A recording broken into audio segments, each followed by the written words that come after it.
აგური ტალახი, ეს არის, ხო კი არაფერი. ჩვენი აგური და ტალახი ეს არის.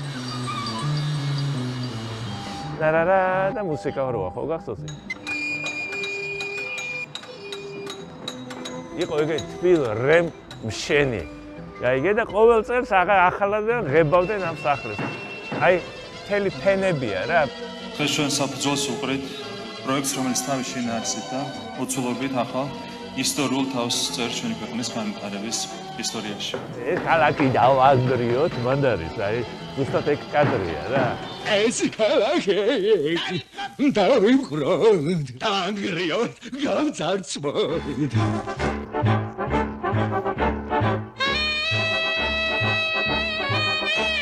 აგერ დააშენეს ზევით, ახლა მოდი ნახე.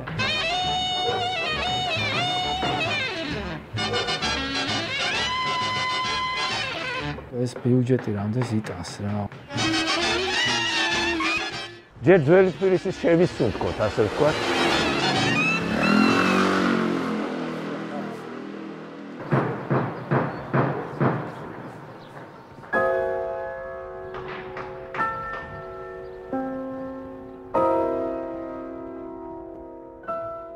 იმ პროექტებიდან, საერთაშორისო პროექტებიდან success ratio, ანუ და success-ი არის აშენების წარმართვის არის 35%. თუმცა არც ერთში მოგება არ არის. კიბეები აღარ არის აქ ისა, არ ჩანს თქვენი ოფისისთვის? რა? კიბეები, რომელთაც ადიოდი ზევით. ადიოდი ზევით, არა. არ ჩანს.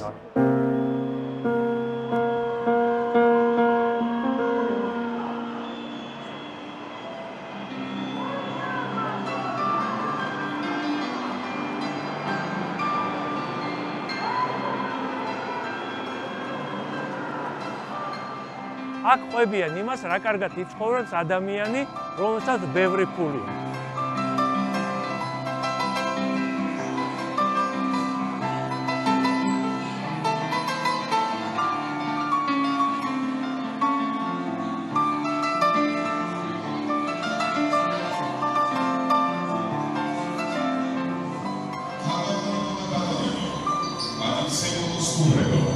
მოგესალმებით. დღეს ჩვენ ვიმყოფებით იქ საქართველოს ოფისის და საპრეზიდენციო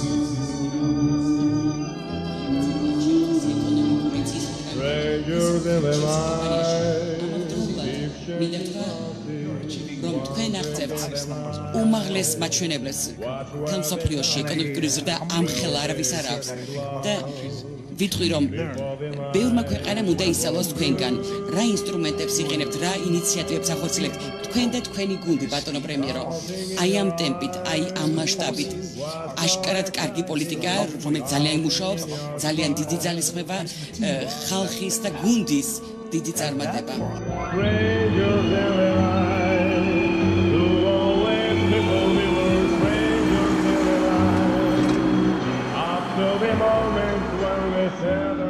$6 მილიარდად შეაფასეს პროექტი, 33%-ის ჩვენო მაგარი მოვილაპარაკეთო და შევედით წილშიო მიწითო, ანუ ასე იგი გამოდის, რომ კაპიტალიზაცია ხოლმე მოხდეს, მიწის ღირებულებად ხომ უნდა შეიტანონ კაპიტალში.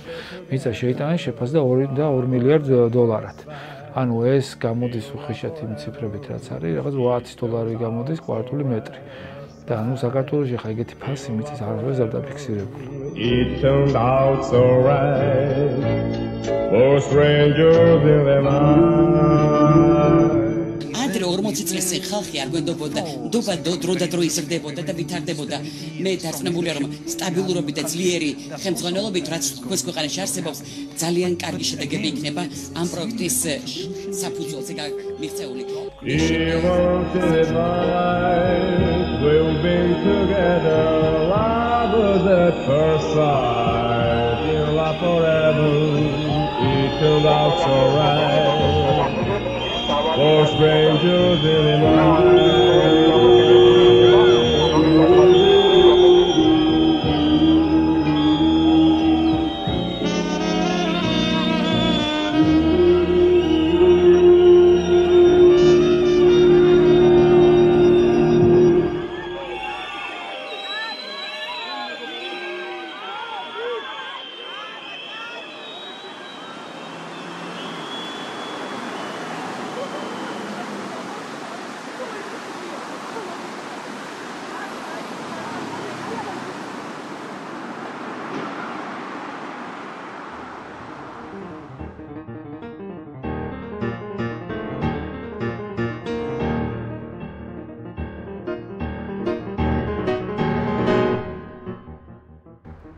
ცოტა ის შევისუნთქოთ, იმიტომ თქვი, რომ ეს ძალიან ისეთ საინტერესო სახლია.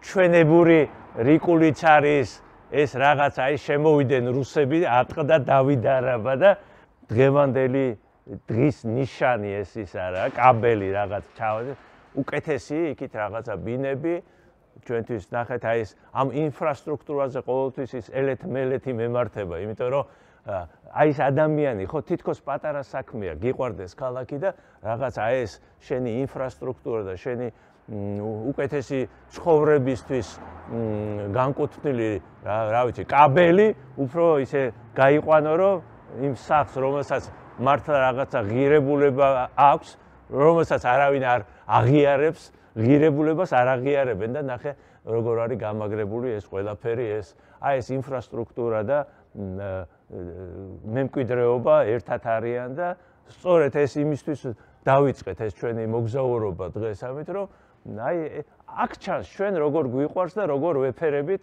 იმას, რაზეც სადღეგრძელოებში არ ვიცი რა თავს ვიკლავთ და აი საკმარისი აი უბრალოდ თვალი გაადევნო ყველაფერს და ყველაფერი ნათელია, არავითარის არ გჭირდება ახსნა განმარტება რა არის რა დონეზე ვართ ჩვენ.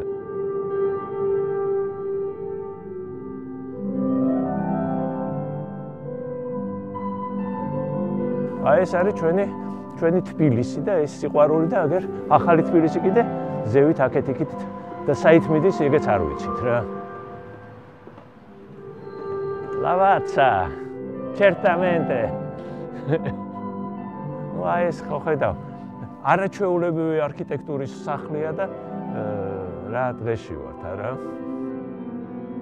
დაგვავიწყვა გეთქვა, რომ ჩვენ ვართ ლაბორატორიის ქუჩის დასაწყისში, ერთ დროს ამ ქუჩას ლაბორატორია ერქვა, ერთ დროს პეტრე დიდის ქუჩა ერქვა და ნუ აი ეს დიდებულებაც აღარ არის აქ და ვართ აი წმინდა ისეთი, რა ქვია, მუნიციპალურ ამაოებაში.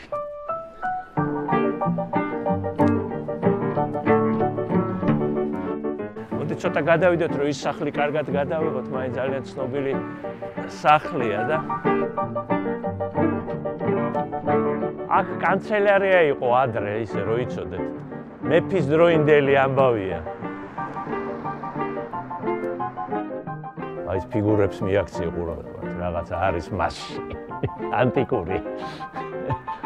ნუ აი, თქვათ ის მანსარდია, იმასაც ის მასალა ვეღარ არის. აქ ის ხალხი აღარ ცხოვრობს რა. ვიღაცის იყო, რომელსაც ეს და მე თქვენს რომ ყველასია. ეგრე არ გამოდის ეთყობა, ჩვენი მენტალიტეტი ყველასიას არ ცნობს. შეიძლება ესეც იყოს რა.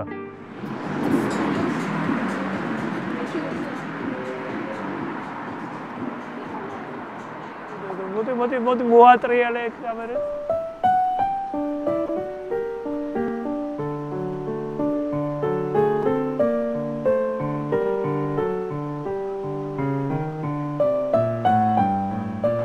ამ სახლთან დაკავშირებით ძალიან ისეთი ისინი მაქვს რა, სენტიმენტები, იმიტომ რომ აი ძალიან ცნობილი ქართველი არქიტექტორი ლადო ალექსი მესხიშვილი აქ დაიბადა.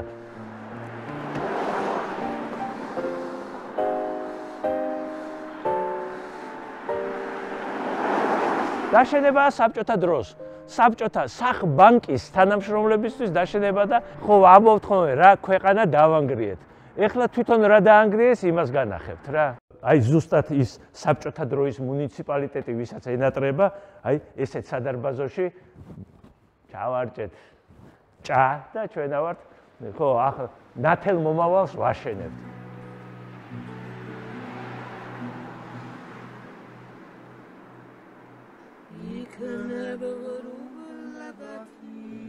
აქ სხვათა შორის იყო ინოლა გურგულიას კონცერტი, ძალიან ისეთი რა. ინოლას ეს ეზოები ძალიან მის ლირიკას მაინც ძალიან ესადაგება.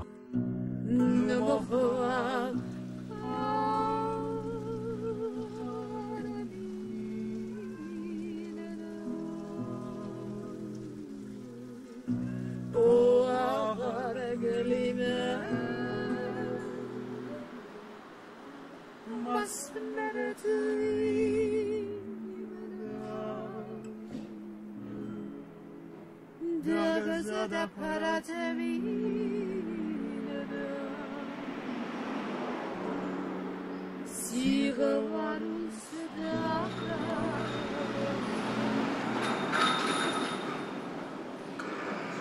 ეგ არის სწორედ ის არქიტექტორი, რომელსაც რუსთაველიაკ კინოთეატრის აშენება დაავალეს.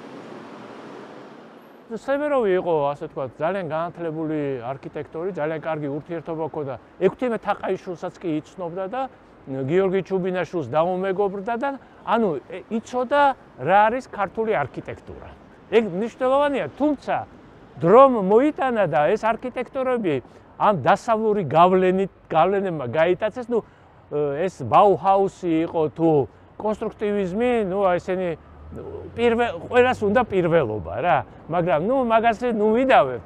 ფაქტი ის არის, რომ აი ამ ლაკონურ დროის შესაბამისად ომი ახალი დამთავრებულია და როგორ შეიძლება ლაკონურმა არქიტექტურა და ისეთმა, რომელიც რაღაცა დიდ კაპიტალ დაბანდებებთან არ იქნება დაკავშირებული, როგორც ეს ამ შემთხვევაში იყო, აქეთ ამხარეს.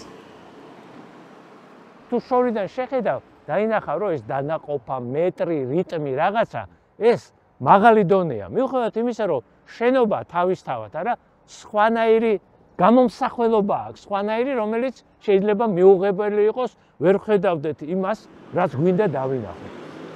თითქოს რა და პროპორციები ნახე, აქ უფრო ახლოსაა ხალხთან თავისი დიდი ფანჯრებით სახელმწიფო, ვიდრე იქ რაღაც უფრო რაღაცა სხვანაირი ხდება, ხო? აი ეს შენობა მაინც ძალიან ისეთია რა, აქედან კარგად რა ჩანს, რომ აი რატოა ის 21 საუკუნე და ეს მე-20 საუკუნე. აქ ნახე რამდენი სტილია, აი 1, 2, 3, 4 შენობაა და სულ სხვადასხვანაირი და შენ გემოვნება რა დონის არქიტექტორი ყავს რაღაც კონკრეტულ ეტაპზე არა, ყველაფერი კარგად ჩანს რა.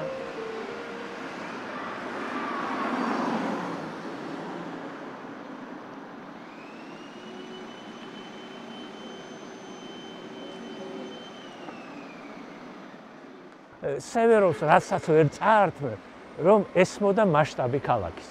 ეს არასდროს არ ვსვავდა ისეთ შენობას, რომელიც ქალაქის აი ამ არაჩვეულის სიუს დათრგუნავდა რა.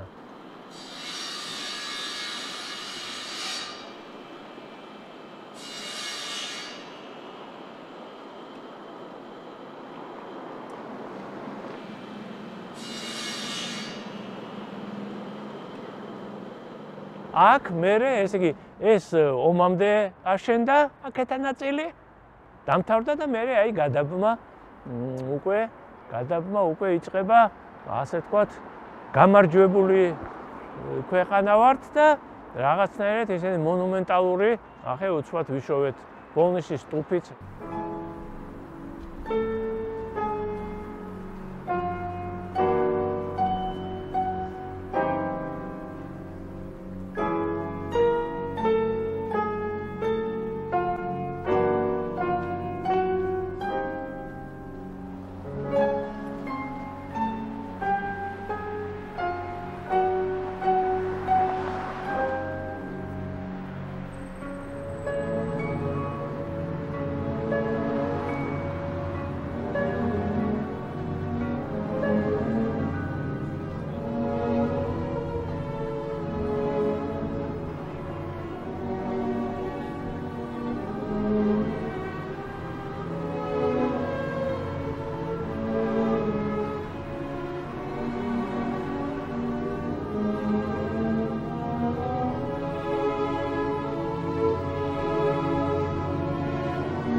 სინამდვილეში შელესვა ქვის ფაქტორით.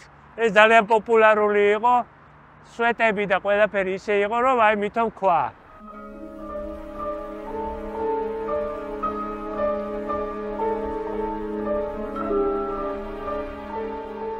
ესეურს ამდენი რაღაც აქვს გაკეთებული, კარგი არქიტექტორი იყო ხა, მაგ შეიძლება იმას კარგად იცნობდა თვითონ პავლესძეს და ურთიერთობა ჰქონდა.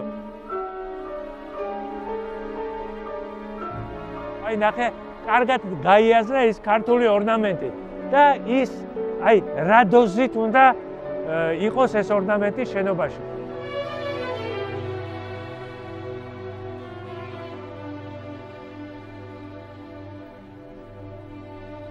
ხო, ესეც სევეროვის არის 39 წელს გაიხსნა 23 თებერვალს.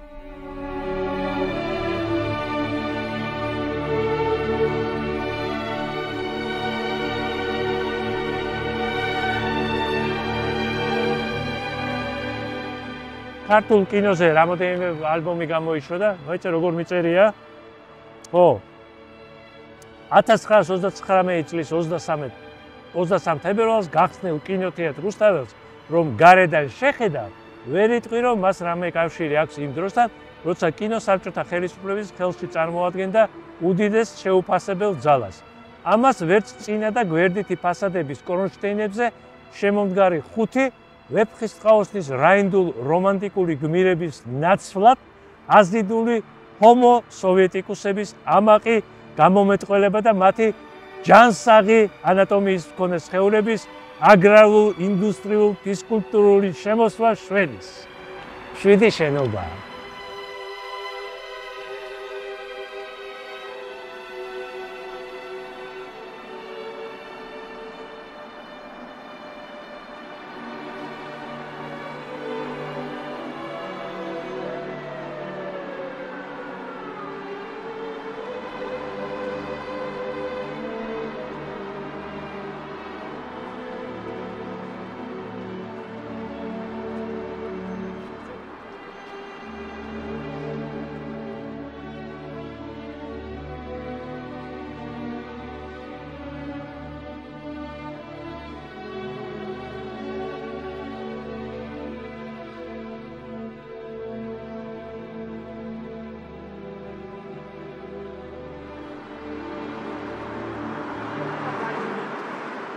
მუნიციპალური კინოთეატრი აღარ დარჩა რა.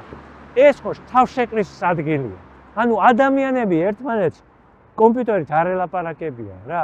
ეს კარგია რომ საქმე კარგად კეთდება და სწრაფად ამ კომპიუტერით.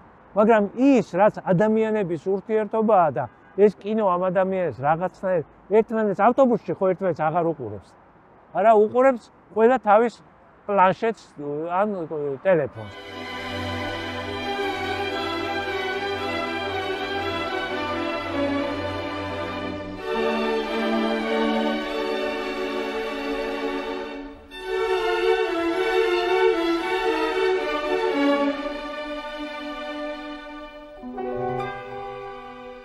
რამდენად გონივრულად ვიყენებ იმ რესურსს, რაც გვაქვს, როგორც გეოგრაფიულ იმიდან გამომდინარე და რამდენად სწორედ ვირჩევთ იმ ხალხს, ვინც ამის გაკეთილშობილებას სპირდება. რეალურად პატარა კინოთეატრიც კი ვერ გავაკეთეთ, არა? რეალურად კინოში ხო ვერ მიდიხარ. შეიძლება დროის ამბავია, ყველას ურჩევნია სახში გადაიხადოს 10,000 და კინოთეატრის შენობის ხელა ეკრანი დადგას. ეგეც პრობლემაა, გაიგე? აი ის რამხელა უნდა იყოს ეს კინოთეატრი, ხო? ეს ხო დიდი კინოთეატრი იყო. დღეს ხო აღარ არის რეალურად მოთხოვნილება რა.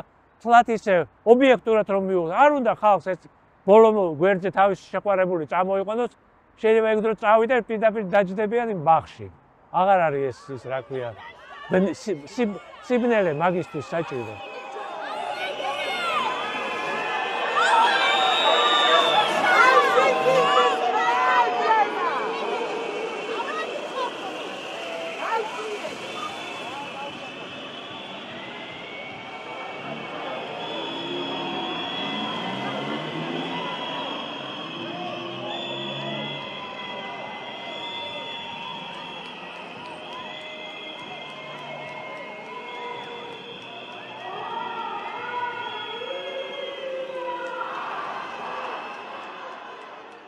შენ თუ არ მოდიხარ აქ 2000 კაცი რომ გააპროტესტო კინო დამიბრუნე, მაშინ ნუ გაქვს პრეტენზია იმაზე რომ აქ იგლის ხილში შემოვიდა რა.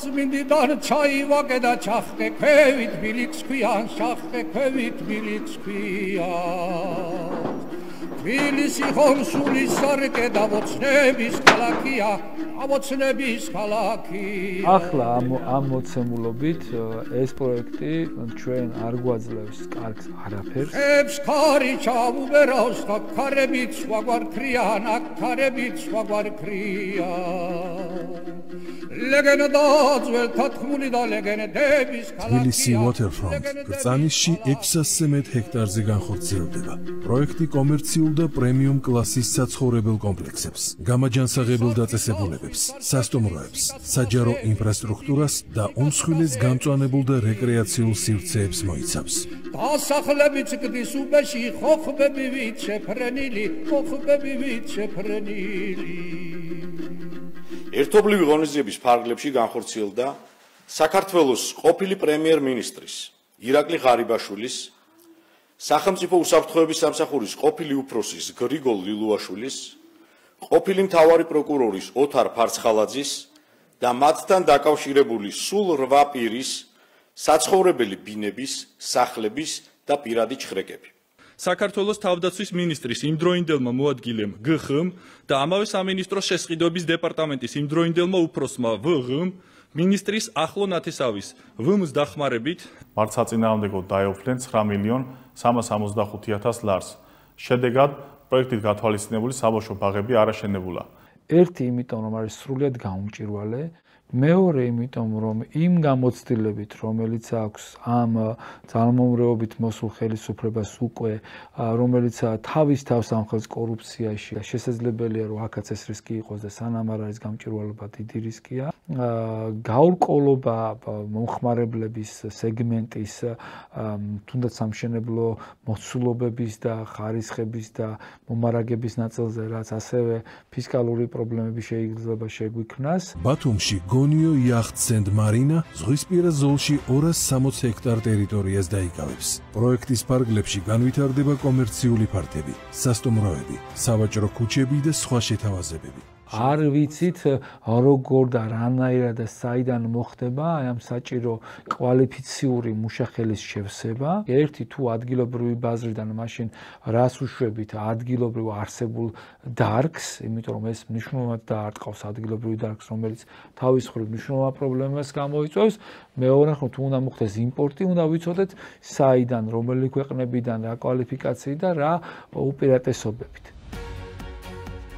გაურკვევლობა აი ამ მონაწილეობის ნაწილში რა უფლებები აქვს 33 წლის მფლობელ პარტნიორს როგორ უნდა ჩაერიოს როგორ უნდა მიიღოს უკავშირი უკუგება ანგარიშგება შესაბამისად როგორ უნდა განაწილდეს დივიდენდები იმიტომ ამ კომპანიის ისტორიიდან ჩვენ ვიცით რომ ისინი გაყიდვებს იწყებენ მანამდე სანამ იწყებენ მშენებლობას ჩვენ არ ვიცით რა ვადაზია ეს პროექტი გაწერილი და როდის უნდა დაველოდოთ ჩვენ ამ დივიდენდს რაღაცას აშკარად ძალიან კარგად აკეთებთ აშკარად ძალიან ბევრს მუშაობთ ეს იოლი არ არის წარმატება ამ სფეროში იოლი ნამდვილად არ არის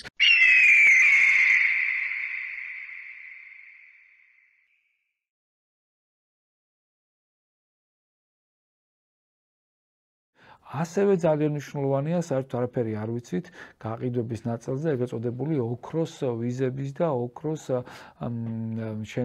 ნებართვების საცხოვრებელი ნებართვების შესახებ არის თუ არა ამაზე მოლაპარაკება თუ არა ეს თავისთავად ანიშნავს იმას რომ უცხოელი ავტომატურად იღებს საქართველოში ცხოვრების უფლებას ეს მნიშვნელოვანია იმიტომ რომ ჩვენ ნოემბერში ვიცით რომ ველოდებით ევროკავშირისგან კიდევ ახალ გაფრთხილებას ჩვენი ვიზის ლიბერალიზაციის შესახებ რომელიც ჩვენ ეკონომიკასთან პირდაპირ მიბმულია. არის პროექტის მნიშვნელობაზე ილაპარაკა მთავრობის მეთაურმა ირაკლი კობახიძის თქმით ეს არის უპრეცედენტო ინვესტიცია. EMA არის ინვესტიცია.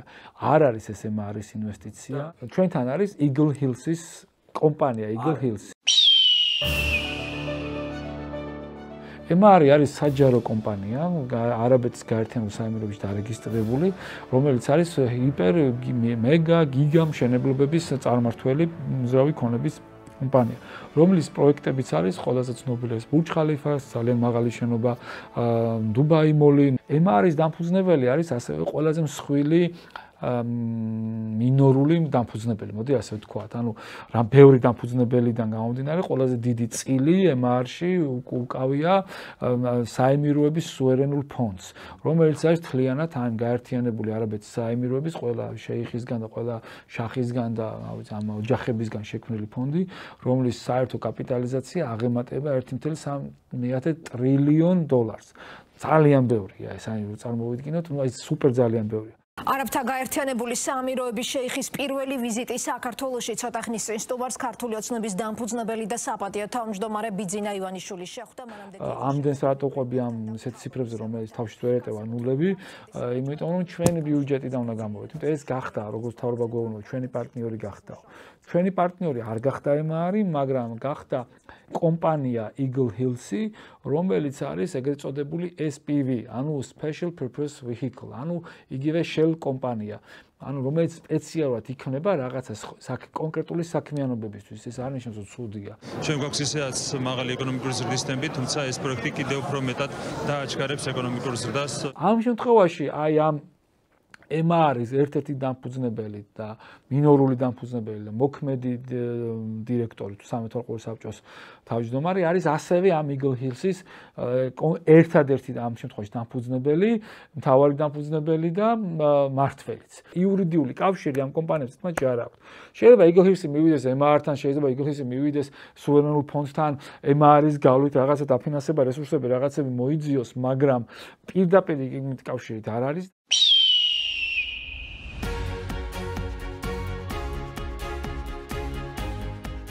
რატომ არის ეს მნიშვნელოვანი? იმიტომ რომ ანგარიშ ვალდებულების კუთხით ჩვენ რომ მოვიძიოთ და შევიდეთ MR-ს, რაღაც ინფორმაციას გავიგებთ ბუღალტრიულ ჩანაწერებს, ვნახავთ, როდის გადაიხადა დივიდენდი, როგორ გადაიხადა, როგორ მუშაობს, რა CSR პოლიტიკა აქვს, რა პასუხისგებლობები აქვს და ასე შემდეგ, ასე ვალდებულება აქვს და ამას გამოვიკვეთ.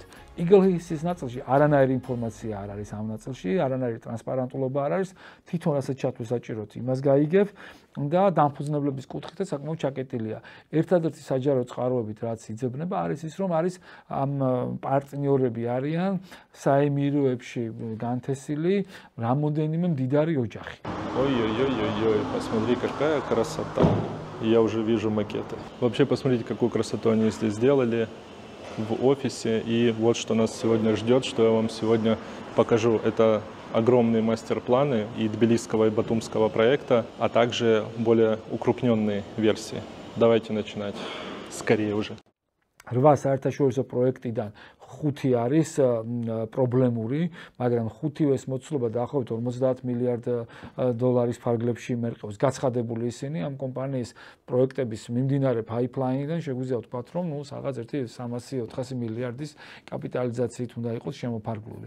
სავარაუდოდ. დღეს გამოქვეყნდა ეკონომიკური ზრდის მონაცემები და იანვარ-სექტემბრის მონაცემებით, პირველი 3 კვარტალის ხართვის მონაცემებით, ეკონომიკური მასშტაბი შეადგინა 7.7%. როგორც მოგეხსენებათ, საერთაშორისო სავალუტო ფონდმა გაზარდა პროგნოზი 7.2%-მდე, თუმცა მონაცემებიდან ჩანს, რომ სავარაუდოდ ამ შემთხვევაში სავალუტო ფონდის პროგნოზს გადაჭარბებით შევასრულებთ, რაც არის მნიშვნელოვანი ამ ტემპის შენარჩუნება არის მნიშვნელოვანი ყველა თვალსაზრისით. ბუნებრივი ეკონომიკური ზრდა იძლევა ასევე ვალუტის კურსის უყარეთ შენარჩუნების შესაძლებლობას და მოხარული ვართ, რომ წელს სავალუტო რეზერვები უკვე გაიზარდა 5 მილიარდ 600 მილიონ დოლარამდე, რაც არის რეკორდული მაჩვენებელი. ეს ორი ციფრი და ეს ციფრები ჩვენთვის საფრთხეთია და პირველი წითელი დროშა და პირველი სიგნალი რა არის. მთელი ჩვენი ქვეყნის ბიუჯეტი არის 26-27 მილიარდი დოლარი. ანუ რაღაც კურსიდან გამომდინარე 90-100 მილიარდი ლარი ვთქვათ, ხო? ანუ თითქმის არაფერი. და აქედან გამომდინარე ეს ინვესტიცია, რომელიც უძრავი ქონების ერთ კონკრეტულ სექტორში, ორ კონკრეტულ პროექტში უნდა დაიხარჯოს და უნდა ჩაიდოს, არის ჩვენი ბიუჯეტის 22-20%-ზე მეტი. წარმოიდგინეთ, მეხუთედი არის ორ კონკრეტულ, რაც არ უნდა თავი გავიგიჟოთ, უძრავი ქონების პროექტში, რომელშიც სახელმწიფო გახდა მეწილე პარტნიორი. შედეგად ჩვენ გვაქვს ერთობლივ საწარმოში 33% სახელმწიფოს, Eagle Hills აქვს უპირობო ვალდებულება პროექტის სრული დაფინანსების და ეს ძალიან მნიშვნელოვანია. განაცხადა სამხალხო, რომ მოგებაზე ვიქნებით ორიენტირებულები. ძალიან ვთხოვ იქნებ სამინისტრომ, პრემიერ-მინისტრის აპარატმა, ვინც შეისწავლეს ეს არ უნდა იყოს დაფარული ინფორმაცია.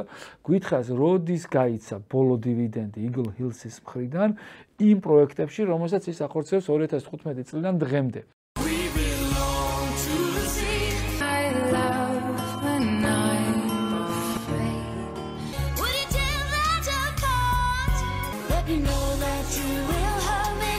რვა საერთაშორისო პროექტი ოფიციალური წყაროებით აწიძებნება.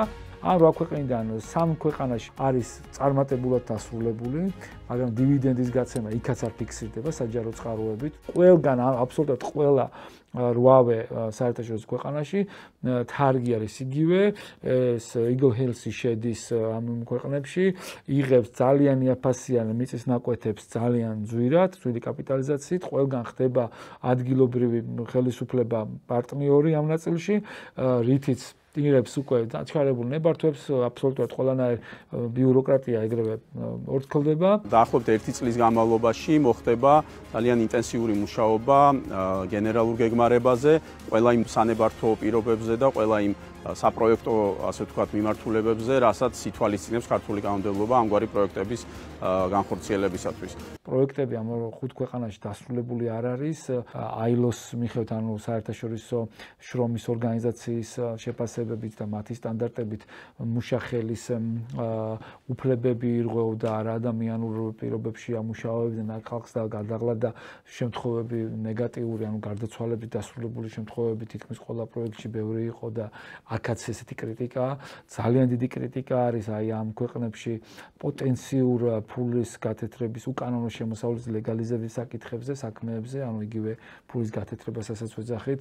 აი ამ პროექტებში რატომღაც სასწაულებრივად აღმოჩნდნენ მე ყოფილი მინისტრები და ყოფილი ჩინოვნიკები გახოვლების სკანდალებში, იმიტომ რომ როცა მე ისინი განთავისუფლდნენ, აღმოჩნდნენ რაღაც ოფშორულ შელ კომპანიებში მათი წილებით იყვნენ რაღაც ამას ჩართულები, რამოდენიმეზე გამოძიება მიმდინარეობს, იმიტომ როცა იმ მთავრობაში აღარ არიან, როგორც ახლა ხდება, ხო, ჩარეცხვა.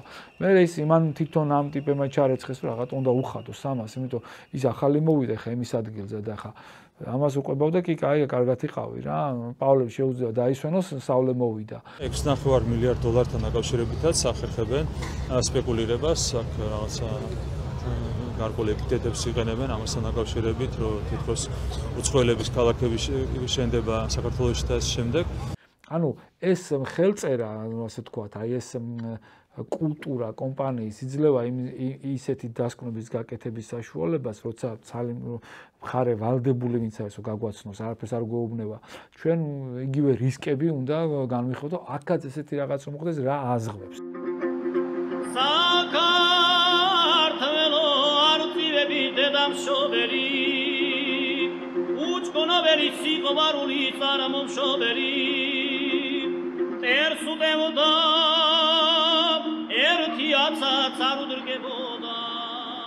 როცა არის სიბნელე და არაფერს არ გვიზიარებენ და ვხედავთ რომ რაღაც ძალიან ნეგატიურად ხდება ვიღაცის პირადი ოცნების აღსრულებისთვის ხდება ბიუჯეტის გამოყენება ან ამ ქვეყნის გამოყენება, ამიტომ ესეთი ახალი გარიგების შემოტანა სურათში უცბად იმით რომ აი ჩვენ ამხელა ინვესტიცია მოვიტანეთ და რა მაგარი და ეკონომიკის მეხუთედია და მაგარი მოვილაპარაკეთ და მაგარი ვქენით. მე უბრალოდ ძალიან მაკვირვებს ის კიდევ ის გაგრძელებული ეს ფართო დახუჭული თვალებით დუმილი თვითონ ბიზნეს სექტორის და მსხვილი სექტორის. დარგის მიტაცება ხდება უკვე სახელმწიფოს მხრიდან. ბიზნესის კეთება სახელმწიფოს საქმე არ არის. ხელშეკრულება ითვალისწინებს იმას, რომ 33% მოგება იქნება ჩვენი სახელმწიფოსი, ასევე ითვალისწინებს იმას, რომ მუშახელი, რომელიც დაქირავებული იქნება ამ პროექტების განსახორციელებლად, აუცილებლად უნდა იყვნენ ქართველები, ასევე ითვალისწინებს იმას, რომ რა მასალებიც იქნება გამოყენებული მშენებლობის პროცესში, აუცილებლად უნდა იქნას შესყიდული საქართველოში ქართული კომპანიებისგან. არავითარ შემთხვევაში არ ნიშნავს ქართულ 30,000 ადამიანს და თუ ნიშნავს მაშინ პირდაპირ აბსოლუტურად 100%-იანი გარანტიით ნიშნავს წნეხს არსებულ ინდუსტრიაზე. იმიტომ რომ ეს 30000 ადამიანი მე და თქვენ ხო არ წავთ და ეს დარგი არ არის მთლიანად ამდენი და ეს ხალხი არსებულ ბიზნესებს მოაკლდება. არსებულ ბიზნესებზე დგას არსებული ღირებულებითი ჯაჭვი, არსებული ეკონომიკა, სხვადასხვა ოჯახები, საბანკო ვალდებულებები, გადაჯაჭვული რაღაცა ეტაპებზე მიმდინარე პროექტები, რომელიც თეორიულად ძალიან რეალური თეორიით თან პირველი დაზიანდება.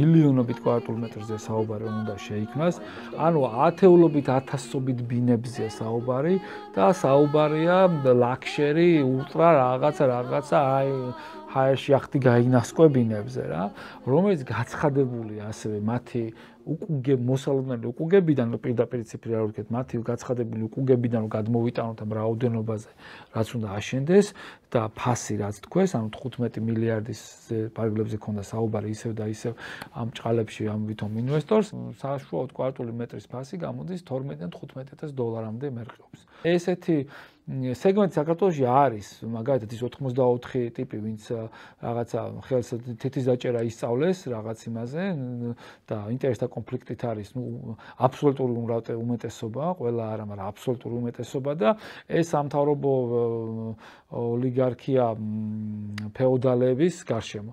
მაგრამ რამდენ სიყიდიან ეგენი, ხო? ანუ 100.000-ობით ბინაზეა საუბარი, თუ 10.000-ობით ბინაზე და ამიტომ ეს მარკეტინგული გეგმა თქო ესეც გაგვაცნო, რა ბაზრებზია, როგორ არის, იმიტომ ჩვენ ხო უნდა ვიცოდეთ, რომ აი აქ ათეულობით 1000 სახლები გაჩნდება და ჩვენი მეზობლები რა ტიპის და ვინ უნდა მოვიდეს და როგორი ხალხი უნდა იყოს რა. იმიტომ რომ ჩვენ რო ბიზნეს პარტნიორები გავხდით 33% წილის ფლობელები ვართ და გავიქს აქციონერები ვართ რა.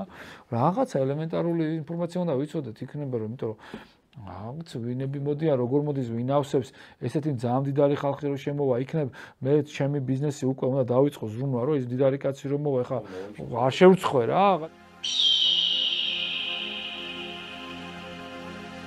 საქართველო დედამიწის ყვავილენარია იმ გოლფის მოედნებს და იმას და ეს ექსკლუზიური ეკონომიკა რო ინკლუზიური გვინდა ვიცით, მაგრამ არის ექსკლუზიური რატო რაღაც პატარა ჯგუფი ადამიანების არის სუპერ მომჯდარი ბიუჯეტზე, სუპერ მომჯდარი ინტერესთა კონფლიქტებზეც და ისინი თავის რაღაცა დიდ სარგებელს იღებენ და ვიღაცას თუ გვერდზე მძღოლს და რაღაც დამლაგებელს და რაღაცას პატარას ოდნავ რაღაცა ქათინაურით მისცემენ, ის უკვე რაღაც ღმერთები გონეთ, ხო? ყავს ჩვეულებრივი ფეოდალები. და ამიტომ ამათთვის კეთება ამ კომპლექსის გაკეთება.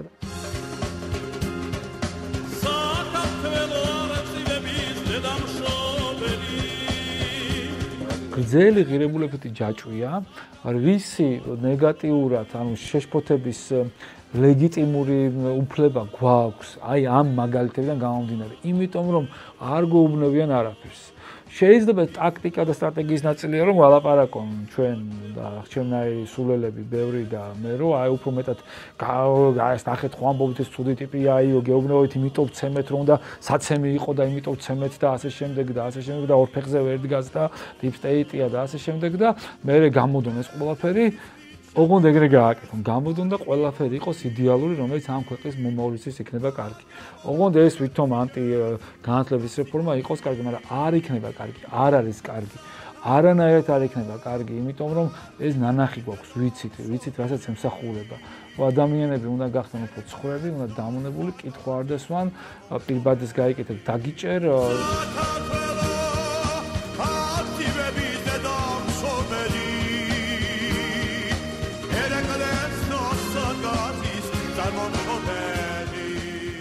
ბავშვობა ძალიან პატარა ვიყავი, მამაჩემმა წამიკითხა ეს ცხოველთა ფერმა და ბოლო სიუჟეტს ვერასოდეს ვერ ვიგებდი, რომ ეს სცენარია ყველამის სხვა ეს კარტის თამაში რომ მიდის და შორიდან რომ დააკვირდებოდით, უკვე ვეღარ ხვდებოდით, რომ რომელი იყვნენ ღორები და რომლები ადამიანები.